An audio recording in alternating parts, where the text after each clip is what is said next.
વિશ્વના ફલક ઉપર ભારતને વિશ્વગુરુની ઉપમા શા માટે આપવામાં આવે છે? એનું કારણ છે કે ભાઈ ભારતની અંદર આ ગુરુ શિષ્ય પરંપરા એક અવિરત વહેતું ઝરણું છે. 1994 ની અંદર ભારતના તત્કાલીન રાષ્ટ્રપતિ હતા શંકર દયાળ શર્મા. તમને ખબર છે કે કોઈ રાષ્ટ્રપતિ કે કોઈ વડાપ્રધાન આજે બીજા દેશોની મુલાકાતે જતા હોય તો દરેક દેશના પ્રોટોકોલ હોય, દરેક દેશની પોતે શિસ્ત, એનો નિયમ હોય કે ભાઈ આ રીતે આપણે વર્તવાનું છે જે મહેમાન આવે છે વિદેશમાંથી એને. તો ભારતના રાષ્ટ્રપતિ શંકર દયાળ શર્મા 1994 ની અંદર ઓમાનની મુલાકાત લેવા જાય છે.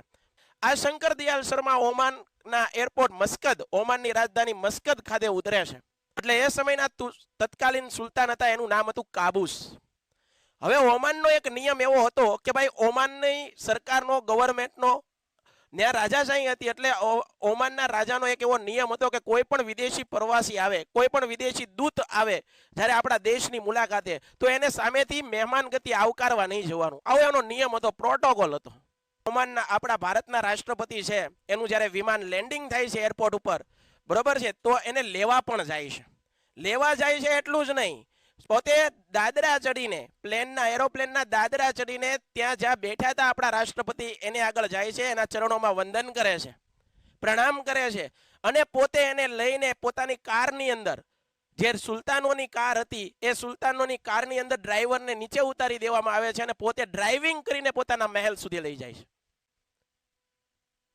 આખું વિશ્વ, આખું જગતના દરેક દેશોની અંદર હાહાકાર થઈ ગયો કે ઓમાનમાં આ રીતનું કોઈ વિદેશી કોઈ દૂત આવેલો છે અને એનું આટલું સન્માન કેમ?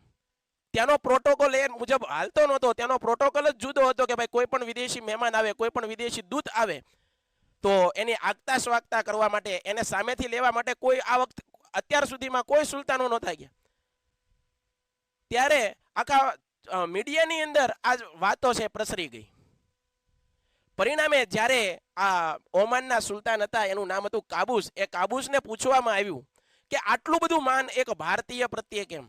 આટલું બધું માન એક ભારતના રાષ્ટ્રપતિ પ્રત્યે કેમ? અમેરિકાના રાષ્ટ્રપતિ આવે તો પણ આ નહીં, રશિયાના રાષ્ટ્રપતિ આવે તો પણ આ રીતે નહીં, તો શા માટે ભારતના રાષ્ટ્રપતિ પ્રત્યે આટલું બધું માન? ત્યારે જે ઓમાનના સુલતાન, ઓમાનના રાજા જે પત્રકાર મિત્રોને જે સંવાદ કરે છે, જે જવાબ આપે છે, એ મારે ને તમારે બધાના જીવનમાં ઉતારવા જેવો જવાબ, કે આ સન્માન કોઈ વિદેશી રાજદૂતનું નહોતું, આ સન્માન કોઈ રાષ્ટ્રપતિનું નહોતું, આ સન્માન હતું એક શિક્ષકનું.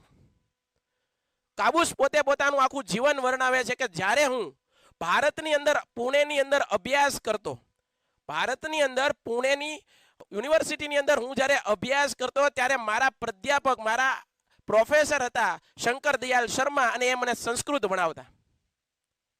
એટલે આ સન્માન કોઈ ભારતના રાષ્ટ્રપતિનું નથી, આ સન્માન કોઈ વિદેશી દૂતનું નથી, પણ આ સન્માન મારા ગુરુજનનું છે, જેની પાસેથી મેં વિદ્યા પ્રાપ્ત કરી, જેની પાસેથી મેં જ્ઞાન મેળવ્યું, જેની પાસેથી મેં જીવન જીવવાની રાહ મળી.